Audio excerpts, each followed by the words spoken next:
चलो देखो, real number का पार्ट 14 है।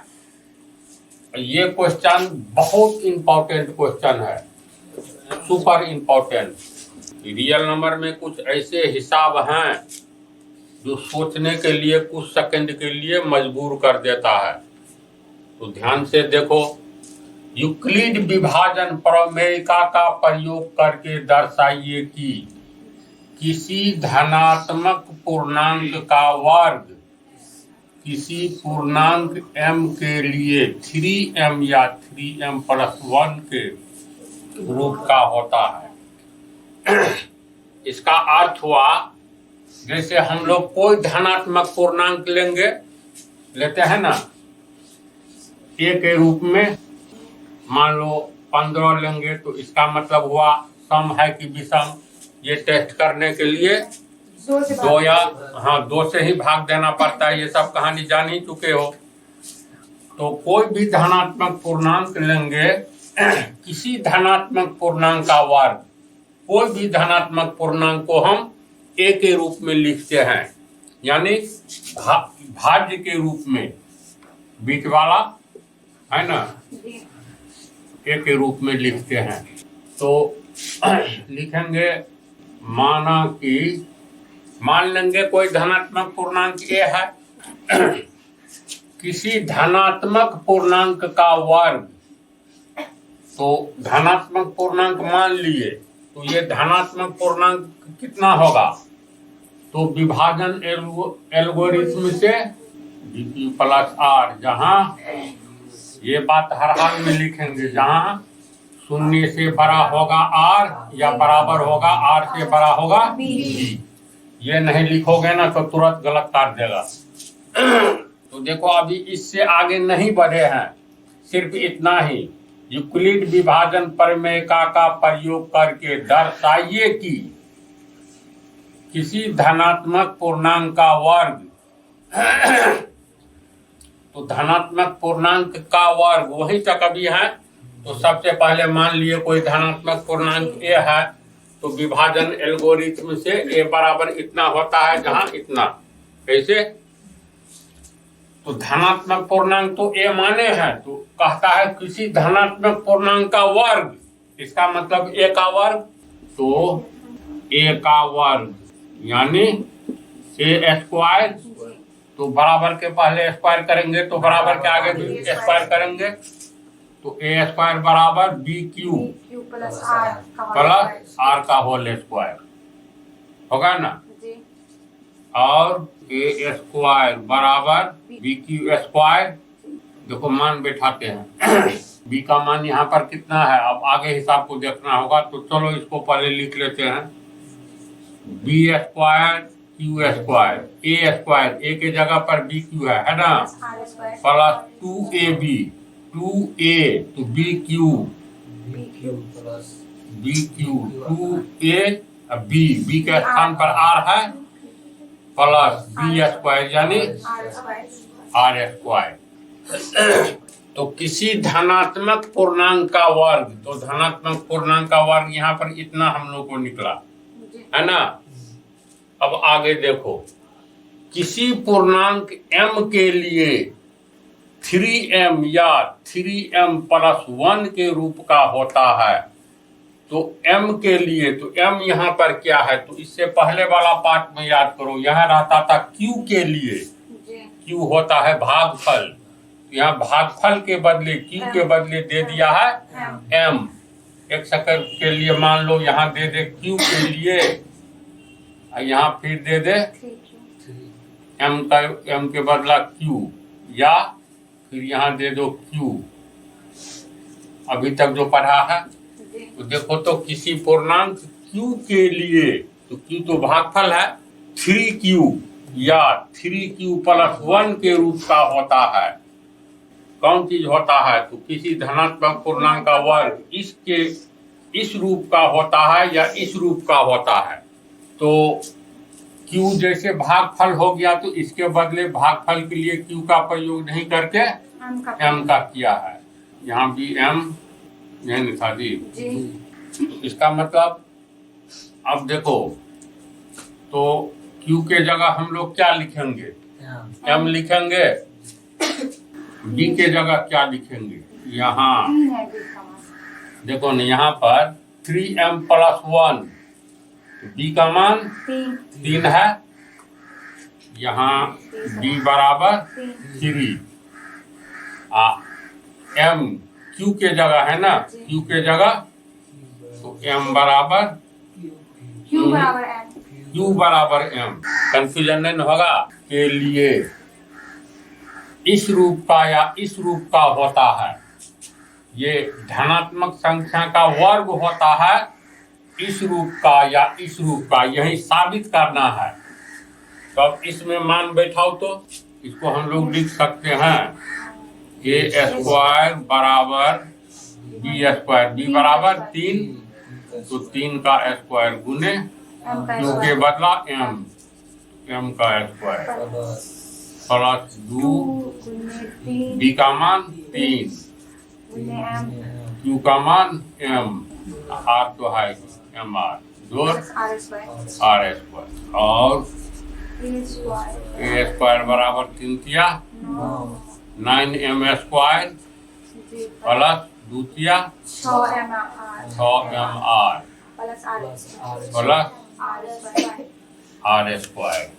अब एक चीज ये गौर करो, r का मान हम लोग निकाले ही नहीं है। जैसे फार्मूला में ये होता है ना, क्योंकि b बराबर कितना है 3, तो r बराबर कितना होगा? r क्या होता है? 0 greater than n equal to r greater than b। तो यहाँ पर b बराबर 3, तो इतना में सेटिंग करेंगे तो लिख सकते हैं, इसीलिए r b का मान 3। तो अतः r बराबर कितना कितना होगा? अतः r बराबर 0 या 1 या 2। 3 तो नहीं होगा, तो 3 बड़ा है, छूट गया था। इसको समझा तो लोग। और धनात्मक संख्या का वर्ग हम लोगों को ये प्राप्त हुआ है, हुआ है जी। इसको हम लोग समीकरण 1 मान लें। फिर एक बार देखो, शुरू से हम लोग को साबित क्या करना है? किसी धनात्मक पूर्णांक का वर्ग। तो सबसे पहले मानना होगा कोई धनात्मक पूर्णांक है। उम्र वाला हिसाब में भी हम लोग मानते हैं, राम का उम्र माना कि x वर्ष है, तो माना कि कोई धनात्मक पूर्णांक a है, तो विभाजन एल्गोरिथम से a बराबर इतना होता है, ये शर्त के साथ। तो धनात्मक इसमें है किसी धनात्मक पूर्णांक का वर्ग, तो धनात्मक पूर्णांक तो a मान लिए, तो a का वर्ग कितना होगा? a² बराबर a का मान है इतना, इसका स्क्वायर होगा। इसको तोड़े हैं तो इतना बराबर इतना हुआ। यहाँ पर देखो b का मान कितना दिया हुआ है? क्लियर है 3, और सॉरी ये 3। इसके बाद q के जगह m है ना, bq प्लस r के जगह 1 है, तो 1 है, तो इससे अभी मतलब नहीं है, क्योंकि b से r छोटा होगा और 0 के बराबर होगा या 0 से बड़ा होगा। तो यही बात यहाँ पर लिखे हैं, b का मान है 3, है ना। तो इस शर्त के अनुसार 0 से, इसको समझ गया ना, 0 r ग्रेटर देन 3, तो r का मान या तो 0 होगा या 1 होगा या 2 होगा। इतना तक क्लियर है जी? इसको उतारो तो लोग।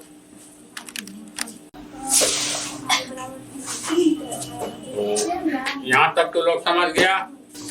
इक्वेशन क्या है?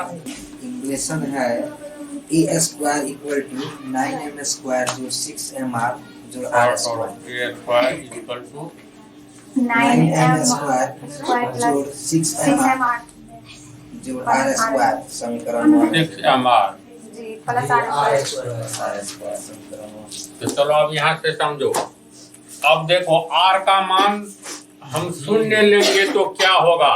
यहाँ पर r का मान रखेंगे तब a² बराबर कितना होगा? अगर r का मान 1 रखेंगे, इस समीकरण 1 में r का मान 1 रखेंगे तब ए स्क्वायर बराबर कितना होगा। पुनः आर का मान जब 2 रखेंगे तो आर का मान तब ए स्क्वायर का मान कितना होगा। पहले ये टेस्ट करते हैं ना। तो स्थिति 1, जब r बराबर 0 हो तो जब r का मान 0 लेंगे तो समीकरण 1 से समीकरण 1 लिखेंगे तो ए स्क्वायर बराबर 9m स्क्वायर 9m स्क्वायर बोलो plus 6mr plus r square 6mr plus r square r square. समीकरण 1 से ये है मामला। r का मान हम 0 लिए हैं j तो स्क्वायर ए स्क्वायर बराबर 9m 9m square plus 6m गुने r का मान 0 जोड़ 0 स्क्वायर बराबर a स्क्वायर और ए स्क्वायर बराबर 9m square 9m square plus 0 को इससे गुना करेंगे 0 जोड़ 0। इसीलिए ए स्क्वायर बराबर 9m स्क्वायर 9m स्क्वायर। ऐसा न कर देना 0 0 2 0 2 गुने 0 तो फिर 0 हो जाएगा। इतनी बात को समझा। जी इसको हम लोग लिख सकते हैं और ए स्क्वायर बराबर 3 गुने 3m स्क्वायर, इसमें कोई दुमत नहीं। फिर लिख सकते हैं और ए स्क्वायर बराबर 3 गुने 3m स्क्वायर। मान लो एक तो 0 जोड़ ही दे तो क्या हो, कुछ नहीं होगा। कोई अंतर नहीं। या इस 0 को हम लोग कंटिन्यू रखते तो चलो कंटिन्यू रखते हैं। 2 शून्य के बदला 50 ठो शून्य जोड़ो या 2 ठो जोड़ो या 1 ठो जोड़ो, बात है बराबर है। 1 शून्य उतार दिए, यहाँ भी 1 शून्य उतार दिए, ये शून्य आता नीचे देखो कहाँ तक जाता है। लिख सकते हैं इसीलिए ए स्क्वायर बराबर 3 ये 3 गुने भागफल देखते जाओ जोड़ करो। क्योंकि ए बराबर क्या होता है, ए बराबर होता क्या है तो b q plus r plus r के रूप में इसको लिखेंगे। ए स्क्वायर बी के जगह पर देखो 3 है, ध्यान से देखो बी के जगह पर 3 है तो यहाँ हम लोग लिख सकते हैं 3 क्यू किसको माने हैं वास्तव में एम को, तो यहाँ पर एम लिख सकते हैं। तो एम के जगह ये है, ये हो गया तुमको भागफल, क्यू है ये पूरा, ये 3 हो गया तुमको भाजक, समझा। देखो पहले इसी में देख लो, ये 3 हो गया तुमको भाजक यानी बी, ये हो गया गुने, ये हो गया भागफल, हो गया ना। यानी इसको क्यू यहाँ पर बोला गया है एम, क्यू के बदले एम, इसके बाद जोड़, ये हो गया शेष, ये हो गया पूरा भागफल, ये हो गया शेष। समझ रहे हो? हाँ, इसको हम लोग लिख सकते हैं। आर का मान तीनों दिखाना है, इसको फिर लिख सकते हैं इसीलिए ए स्क्वायर बराबर बी के जगह 3 है, 3 भागफल को हम लोग क्या माने हैं, भागफल को m माने हैं, q के बदला m, तो ये हो गया m प्लस ये शेष में क्या है 0, तो 0, इसीलिए ए स्क्वायर बराबर 3m है ना। तो ये a जो है हकीकत में धनात्मक संख्या है ना जी। सूर्य में न दिखे, माना कि कोई धनात्मक संख्या a है तो ये तो धनात्मक संख्या है, इसको लिख सकते हैं इसीलिए धनात्मक संख्या। पोस्ट में a को धनात्मक संख्या माने हैं, a का स्क्वायर है यानी स्क्वायर बराबर 3m। अब पढ़ो तो यूक्लिड विभाजन प्रमेयिका का प्रयोग करके, तो यूक्लिडीय विभाजन प्रमेयिका का न प्रयोग कर रहे हैं अभी तक, का प्रयोग करके दर्शाइए कि किसी धनात्मक पूर्णांक का वर्ग, ये जो धनात्मक पूर्णांक का वर्ग है किसी पूर्णांक m के लिए, m भागफल है, के लिए 3m या 3m प्लस 1 के रूप का होता है, तो 3m के रूप में होता है या 3m प्लस 1 के रूप में होता है, तो 3m के रूप में होता है। देखो तो साबित हो गया है। अच्छा, जैसे सर 2 का स्क्वायर 4 होता है, तो मतलब 3 गुने m, m कौन सा?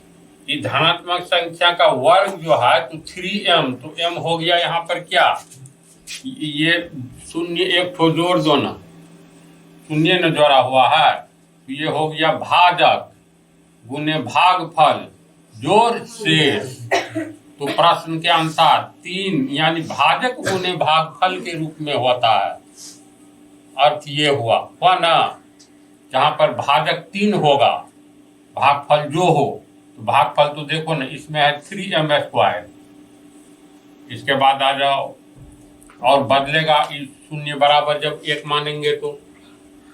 बोलो कोई कंफ्यूजन है या रिपीट कर दिया जाए? बोलो। रिपीट नहीं, मतलब भाजक 2 होना चाहिए, 3। इसमें ये तुमको ये नहीं साबित करना है, सम विषम वाली बात ही नहीं है। ध्यान से देखो क्वेश्चन, सम विषम की कहीं चर्चा है पूरे क्वेश्चन में? दूसरे क्यों भाग देंगे? सम विषम की चर्चा होती तब तो। देखो तो इसमें कह रहा है किसी धनात्मक संख्या का, धनात्मक पूर्णांक का वर्ग, यानी धनात्मक पूर्णांक के बारे में नहीं पूछ रहा है जो सम होगा कि विषम, पूछ रहा है किसी धनात्मक पूर्णांक का वर्ग, कोई भी धनात्मक पूर्णांक है, इसका वर्ग इस रूप में होगा। समझे? तो m जहां पर भागफल है, तो भागफल तो बदलेगा। जैसे यहाँ पर भागफल 3m स्क्वायर है, जब हम लोग ये r का मान 1 लेकर के साबित करेंगे तो फिर भागफल बदल जाएगा। तो इसको तू समीकरण, ये है ना समीकरण, इसी समीकरण का उपयोग करना है। समीकरण 1 है ये वास्तव में, है ना? बोलो, इसको रिपीट करे? नहीं, समझ गया तो लोग बोल। ठीक है, चलो इसको उतारो। तो इसको तू लोग अच्छी तरह समझा कि नहीं समझा, इस पर हम एक उदाहरण दे देते हैं, तब आगे बढ़ते हैं। देखो, किसी धनात्मक पूर्णांक का वर्ग किसी पूर्णांक m के लिए 3m के रूप में होता है। पहले इस पर आओ, तो धनात्मक पूर्णांक का वर्ग 3m के रूप में हुआ है ना? तो यहाँ पर वास्तव में ये है क्या m, ये हो गया तुमको यहीं पर बतला दिया है ना, 3 हो गया तुमको भाजक, है ना जी? तो भाजक को कहाँ लिखते हैं हम लोग? सबसे बाएं, ये हो गया भाजक, भाजक के रूप में 3 है। देखो टेस्ट करके दिखा देते हैं। यहाँ पर हो गया तुमको भागफल, यानी इसको हम लोग Q कहते हैं, Q के जगह यहाँ M है अभी। इसके बाद आ जाओ, यहाँ हो गया भाग, इसको हम लोग A कहते हैं। इसके बाद यहाँ तो R कहेंगे। इस पर टेस्ट करो, भाजक के जगह 3 है, भाजक के जगह 3 है, भागफल के जगह 3m स्क्वायर, तो यहाँ पर m का मान कितना है? 3m square. m का मान है तुमको 3m स्क्वायर, है ना? m मीन्स q का मान, इसी को m माने हैं। समझा? इसके बाद आ जाओ, शेष कितना लेकर के चले हैं? तो शून्य में स्थिति 1, जब r बराबर 0 ले तो क्या होगा? तो शेष हो गया 0। अब a का मान कैसे प्राप्त करोगे? भाज्य बराबर, यानी a बराबर dq प्लस r, तो d बराबर 3, q बराबर 3m स्क्वायर, शेष 0, तो 3 किया 9m स्क्वायर। कितना हो रहा है? फिर इसमें देखो, इसको a बराबर हो गया इतना, वर्ग निकल रहा है, a स्क्वायर का मान निकल रहा है, a स्क्वायर बराबर इतना जो है ना। तो चलो कोई बात नहीं, हम लोग को 9m स्क्वायर निकला। इसको फिर तोड़ करके यहीं पर ये जो है, ये पोजीशन के अनुसार 9m² धनात्मक संख्या हो गया। इसी में से 3 अलग है, ये 3m² हो गया तुमको भागफल।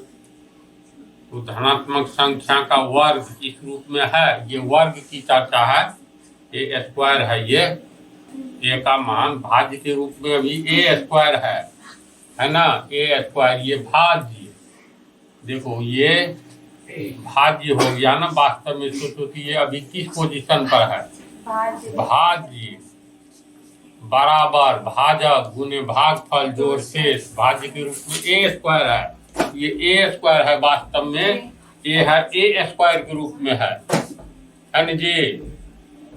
समझा बात को? चंपारण तू समझा इसको? ये a² के रूप में भाज्य है। देखो तो भाज्य बराबर फार्मूला से, तो कहने का मतलब ये a² है, ये भाज्य बराबर भाजक गुने भागफल जोड़ शेष, तो भाज्य के रूप में a² बराबर 9m² हुआ, तो a² बराबर ये 9m² जो हुआ, तो इसमें 3 अलग करो, 3 गुने m² जोड़ 0 कर सकते हैं।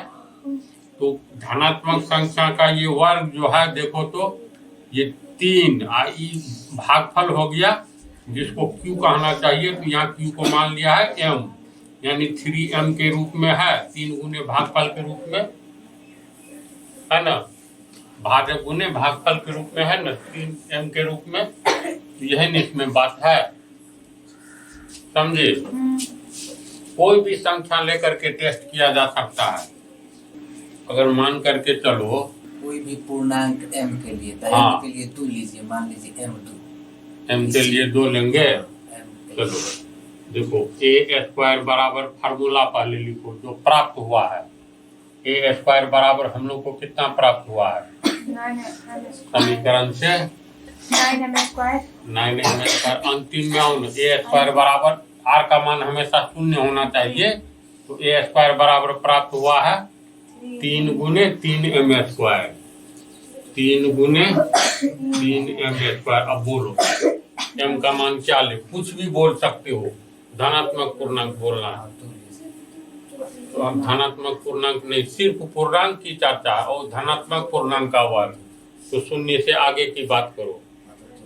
2 ले, अगर m बराबर 2, तो a² बराबर 3 गुने 3 और 2 का स्क्वायर, तो 3 किया 9, या देखो 3 गुने 2 दूनी 4, 3 गुने 3 चौका 12, a² बराबर 3 गुने 12। इसमें 0 अपने मन से लिख सकते हैं जी। हाँ, तो ये क्या हो गया तुमको 3, ये 12 क्या है, ये भाजक गुने भागफल, भागफल को q के बदले m कहा गया, प्लस 0, a² बराबर हुआ ना, इसलिए a² बराबर 3m। तो ये तो धनात्मक संख्या है, माने है ना, तो धनात्मक संख्या का वर्ग 3m के रूप में होता है। कोई भी तू m का मान लेकर के बोलो, शंका को दूर करो। m का मान लो 10 ले लिए, चलो m बराबर 10, अब चेकिंग करो, तो a² बराबर कितना 3 गुने 3, 10 का स्क्वायर 100 लिख देते हैं, होगा ना, बराबर 3 गुने 1 सत्या 300, तो a² बराबर कितना हुआ 3 गुने 300, जोड़ 0 कर देंगे तो कोई अंतर नहीं, तो इसीलिए a² बराबर 3, ये क्या हो गया बोलो, ये हुआ भाजक, होगा, ये क्या हो गया भागफल, ये क्या हो गया शेष। अब देखो ये भाजक 3, भागफल, इसका नाम q नहीं दे करके m दिया गया है, प्लस 0, तो 0 तो जुटेगा या न जुटेगा, तो ये 3m के रूप में है। अब समझा? भागफल पर ही डिपेंड करता है, हाँ, मतलब 2 स्क्वायर इसमें सम विषम की चर्चा ही नहीं है। जो तू बोली उस समय में 2 से क्यों नहीं भाग दिया जाए। देखो तो पूरा हिसाब में सम विषम की चर्चा है, नहीं है। नहीं है। तो इससे जस्ट आगे वाला जो बच रहा है अगले ही पार्ट में बतला देंगे।